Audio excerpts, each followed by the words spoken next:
Welcome back to the Mentor Roulette grind. This time, the Wheel of Jobs decided that we play Machinist on a Monday evening, ranged physicals back to back.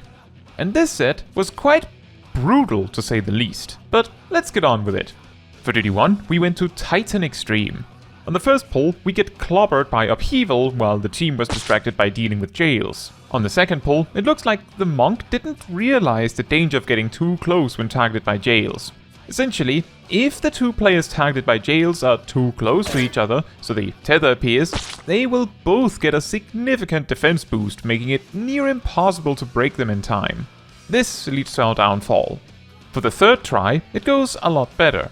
Something worth highlighting on my end is that I held gauges and wildfire for quite a while because of the way Titan keeps jumping in and out in the first part of the fight. Making sure I can really blast once the fight begins for real seemed logical.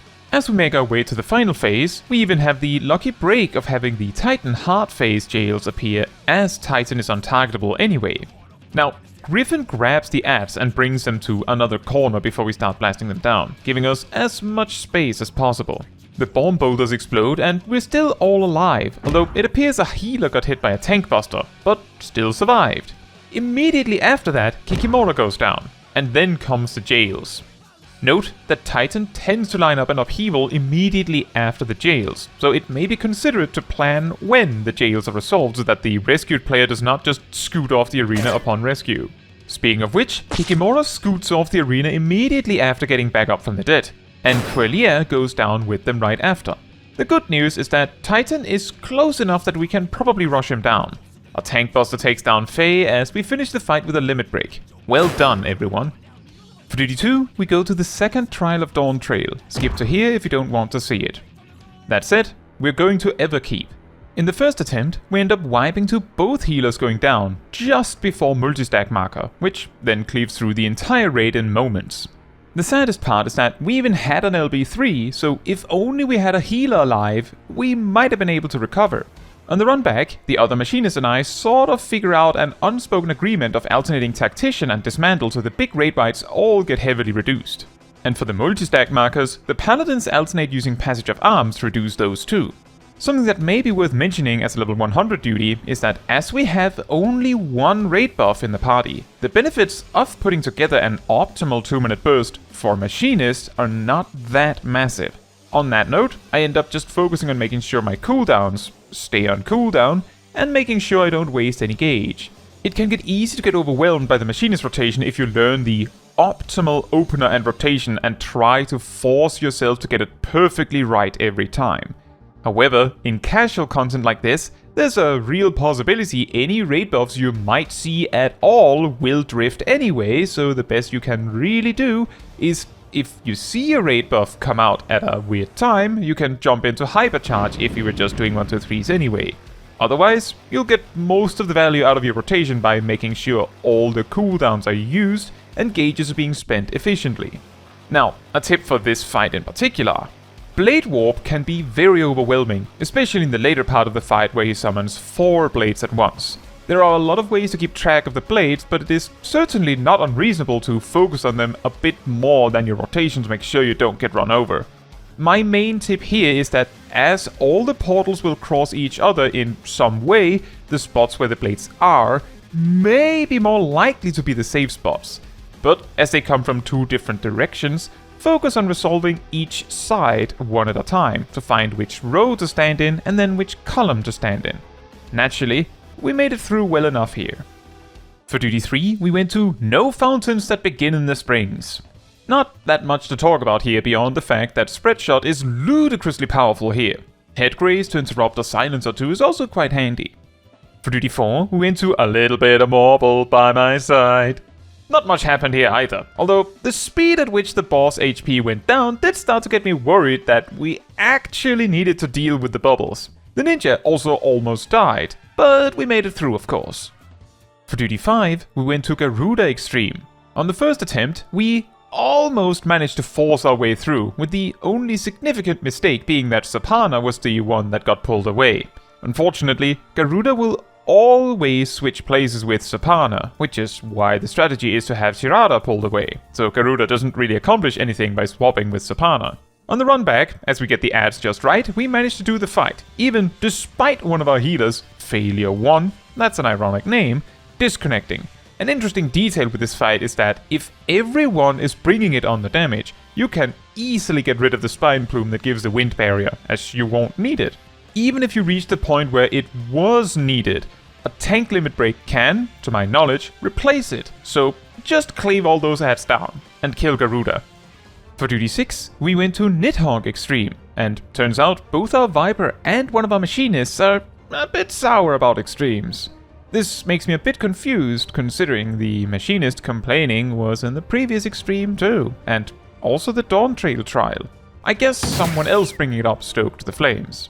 The thing is, Nidhogg Extreme is very hard for a random group to do, so this is not likely to work out unless most of the raid has done their homework. On the first pull, both healers die immediately to the first flyby. With this group composition, that's a wipe. On the second pull, the healers go down in the first and second flyby, and while one gets raised, they die to the first raid wide right after that. At this point, one of our Machinists offers to leave. The way the leaving penalty works is that only the first person to leave gets punished, which is why it is offered like this. Now, on the one hand, I feel like these two other mentors were maybe a bit aggressive with their negativity in this. On the other hand, as we will see a bit later, the majority of this group is a pre-made, and they could almost certainly just have posted up in Party Finder and gotten more value out of their time. But not only that, given how quickly they would go down, I don't think any of them really had done their homework. But not only that, they seemed very quick to leave after this, which, again, understandable if they had left and gone back to the drawing board, like figured out a different idea. But you will understand what I mean about that a bit later. Bluntly speaking, they would have been better served by trying a much easier extreme before this one, like one of the Realm Reborn ones, as it felt a bit like they were completely overwhelmed here. It also didn't help that one of the tanks seemed to insta-pull after each wipe, giving no time to discuss, which is a problem if you wipe to something super obvious twice. Needless to say, we did not succeed or make it any further. For duty 7, we went to Brute Justice, Alexander, and turns out Amelia knew me. Hello! Also, Cho'Cat, the Viper from before, is also here. That said, with a group giving it full blast, we even managed to skip the whole intermission in the Brute Justice part of the fight. I've been told by others that this is standard, but I think this is either the first time, or the first time in months at least, that this has happened for me with a random group. Of course, Brute Justice is a very manageable fight, so not much special happens. For duty 8, we went to Short-Live the Princess. With Machinists, I highly recommend paying close attention to the marshmallows so you can interrupt them if they try to cast sleep. Especially if they target the healer, since the healer can't do anything if they get caught, whereas the healer can save anyone else with a Shuna.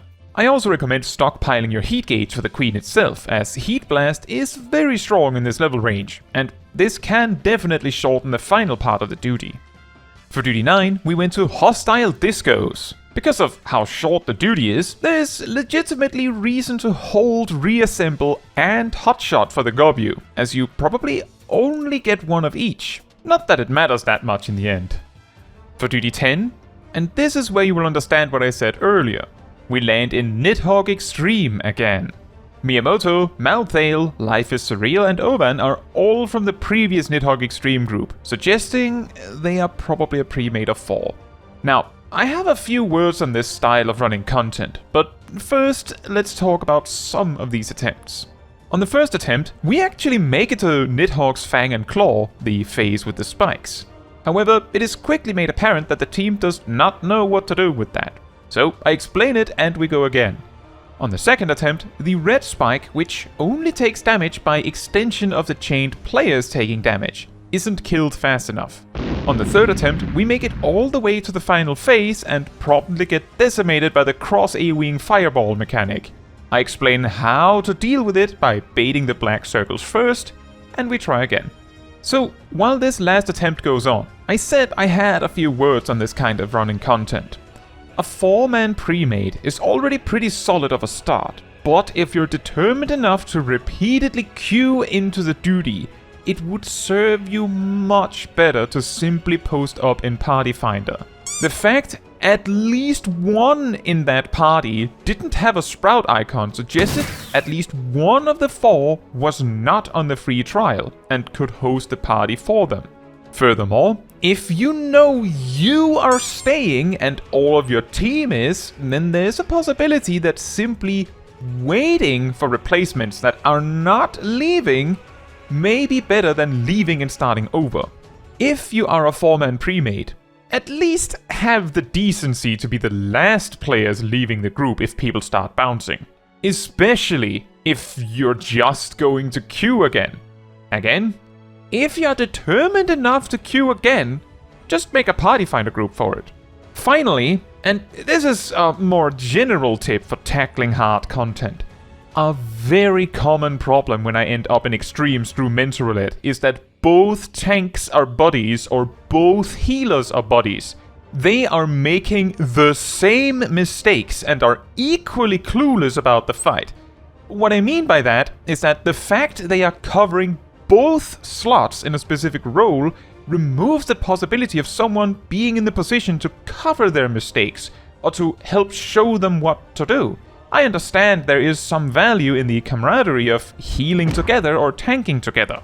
But if you're going to queue in anyway, I genuinely believe it would help the average Sprout squad load to leave one of the tank slots open and one of the healer slots open so that there is the possibility of someone more experienced taking those slots. That also gives you the opportunity to learn from them. Furthermore, many of the A Realm Reborn and Heavensward extremes can be overcome with at least one tank and one healer knowing what they're doing, and the rest of the party sort of just floundering about. But if both healer slots or both tank slots are taken by players that are not quite experienced enough, then that alone can deadlock the group.